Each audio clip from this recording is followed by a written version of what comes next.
அழகான அன்பு காடு ஒன்றிருந்தது. இந்த காட்டில் 3 நண்பர்கள் இருந்தனர். வேகன் ராஜா கழுகு, ரொம்ப பலமான கழுகு, ஆனால் தான் மட்டும்தான் பெரிய ஆள் என்று கர்வமாக நினைக்கும். சிட்டு சிட்டுக்குருவி, குட்டி பறவை, எப்போது பார்த்தாலும் சுறுசுறுப்பாக வேலை செய்யும். சிந்தியா வண்ணக்கிளி, ரொம்ப அழகு, அது மட்டும் இல்லாமல் நிறைய யோசிக்கும் புத்திசாலி. சிட்டுவும் சிந்தியாவும் பக்கத்து பக்கத்தில் வீடு கட்டி எப்போதும் சிரித்து பேசி மகிழ்ச்சியாக இருந்தார்கள். 2.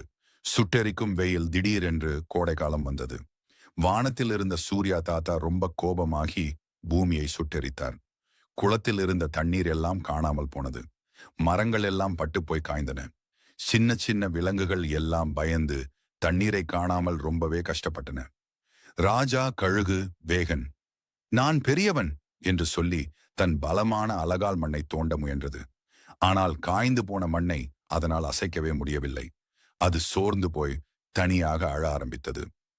3ஆம் ஆந்தை மாமியின் உதவி. அப்போது அங்கே கண்களில் ஞானம் நிறைந்த மீனாட்சி ஆந்தை மாமி வந்தது. ஆந்தை மாமி சொன்னது, வேகன், உன் பலம் உனக்கு தேவை. ஆனால் தனியாக கர்வத்துடன் இருந்தால் தோற்றுப்போவாய். நீங்கள் மூவரும் உங்களுடைய திறமைகளை பயன்படுத்தி ஒன்று சேர்ந்து வேலை செய்தால் இந்த கஷ்டம் ஓடிப்போகும். மீனாட்சி ஆந்தை மாமியின் வார்த்தைகள் ராஜா கழுகுக்கு புரிய வைத்தது. அது சிட்டுவிடமும் சிந்தியாவிடமும் சென்று தான் கர்வமாக நடந்ததற்கு மன்னிப்பு கேட்டது. நண்பர்களே, வாருங்கள், நாம் சேர்ந்து செயல்படுவோம் என்றது. 4வது ஒர்க் ஷேரிங், வேலைகளை பிரித்தல்.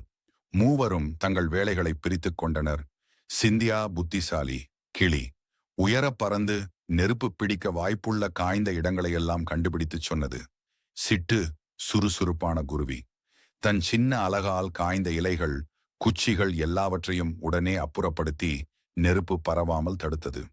வேகன் பலமான கழுகு, தனது பலத்தால் சிறிய நீர் கசிவு இருந்த இடத்தின் மண்ணை வேகமாக வெட்டி ஆழமான வழியை உருவாக்கியது.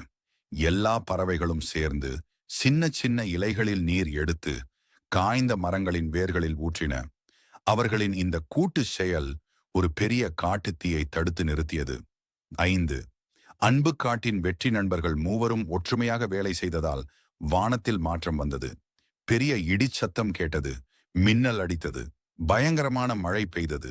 மழை தண்ணீர் காடு முழுவதும் பரவி எல்லா விலங்குகளின் தாகத்தையும் தீர்த்தது. மரங்கள் எல்லாம் மீண்டும் பச்சை வண்ணத்துக்கு மாறின.